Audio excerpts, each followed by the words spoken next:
Hey everyone. So today I'm going to be covering the Cannabaceae family, which is also known as the Indian hemp family or just the hemp family in general, under the Rosales order on the phylogenetic tree or positioning.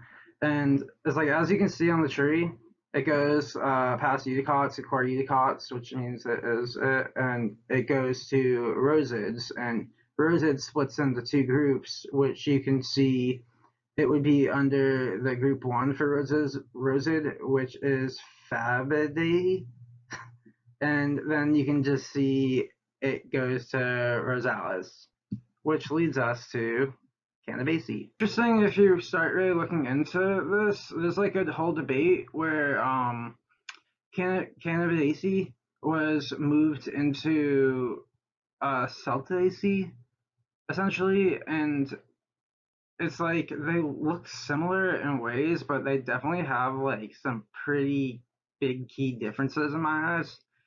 But yeah, so it's like a lot of sources in the United States, like especially like the USDA and some other ones, they don't even acknowledge the change whatsoever. But if you look at a lot of modern literature and other sources, like especially from other countries, they support the change. For key diagnostic traits, the Cannabaceae family consists of trees, herbs, or shrubs, and they're dioecious, meaning pistillate and staminate flowers are on separate plants. Um, the leaves are either alternate or opposite, sometimes can be both, and they're entire to palmately divided or lobed. And palmately divided is essentially, or palmate in general, is all the leaflets originate from one single place. And if it's lobed, it just means the leaves are lobed instead of entire. And they're with granular hairs, which are essentially trichomes. And the stipulate is an appendage, often paired, found at the base of the petiole in some species of the plant, and it's a part of the leaf.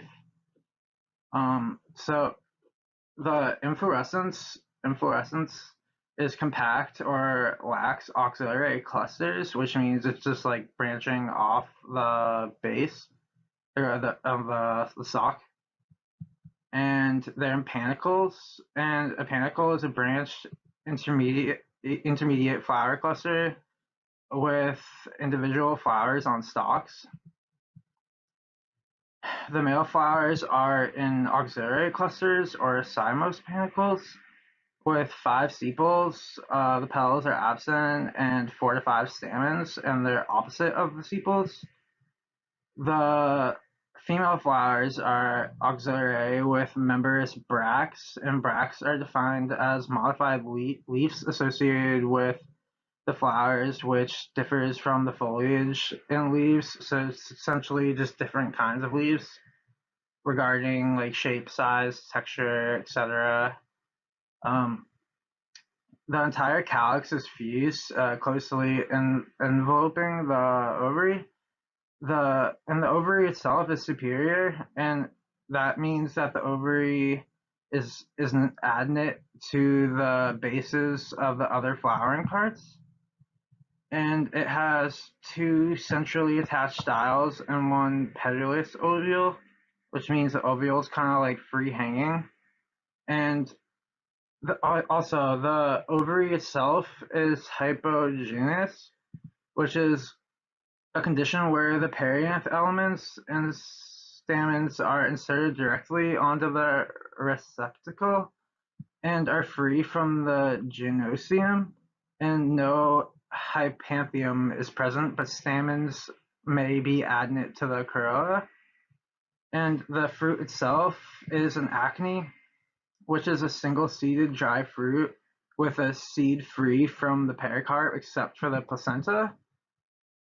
And it's enclosed by a persistent calyx or drupe, and a drupe is a fleshy one-seeded fruit with the pericarp differentiated into an exocarp, a mesocarp, and a stony endocarp that encloses the seed.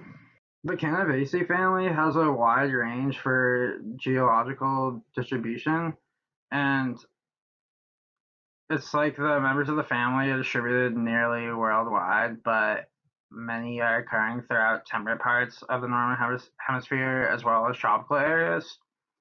And in summary, most of the Cannabaceae has origins in East Asia, but it's spread all over the world from natural migration to shifts from human interference.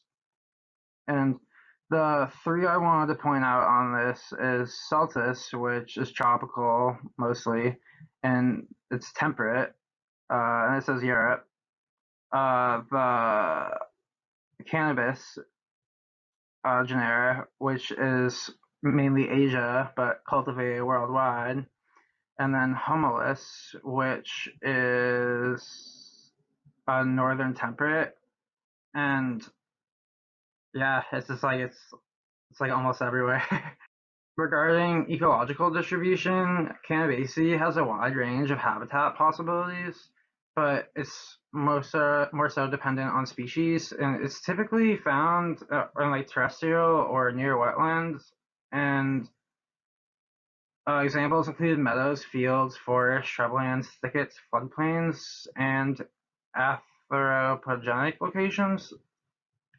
And anthropogenic locations means like man-made locations, like especially for like cannabis L or humulus L.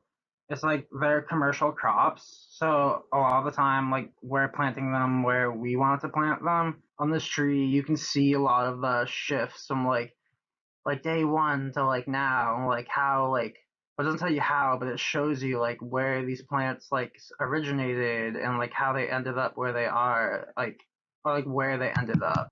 With cannabis sativa, the leaves are alternate and opposite, and as you can see in the first two pictures on the left side, the top picture is opposite arrangement, and the bottom picture is alternate arrangement. And the leaves themselves, they're compound, again simple, and they're toothed, and they can be fuzzy or hairy with granular hairs. And the picture on the top right is a cannabis leaf, and the flowers are imperfect and incomplete. They're dioecious, and there's five sepals, which are distinct, no petals, five stamens, and style is branched with two or more narrow appendages that are part of the stigma, and there's a superior ovary. And you can see the fruits on the bottom right image, and to the left is the female fruit or flower, but it's more so the fruit. And the on the right, you can see the male flower or fruit, and just the fruit itself is an acne. Here's just a little more detail with the anatomy of the female flower on Cannabis sativa L.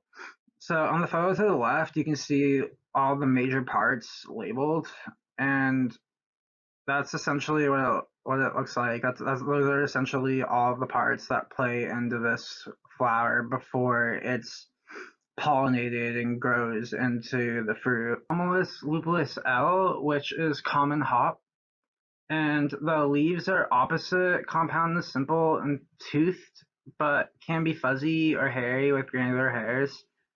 It's like it's all like essentially very very close to the cannabis plant, but with slight differences. The flowers are imperfect but complete, dioecious, five sepals, five petals, five stamens. The style is unbranched with two or more narrow appendages that are part of the stigma. Superior ovary, and the fruit is an acne, which is its main like that's what it's grown for commercially. Um, you can see in the bottom left photo the opposite leaf arrangement, and then in the middle bottom photo you can see the leaf structure on how it's toothed and it's palmately lobed. Here you can see more of the anatomy of the female hop flowers along with the cone and the seeded bracteole. So the Cannabaceae family as a whole has a lot of unique traits, but looking more so into Cannabaceae and Humulus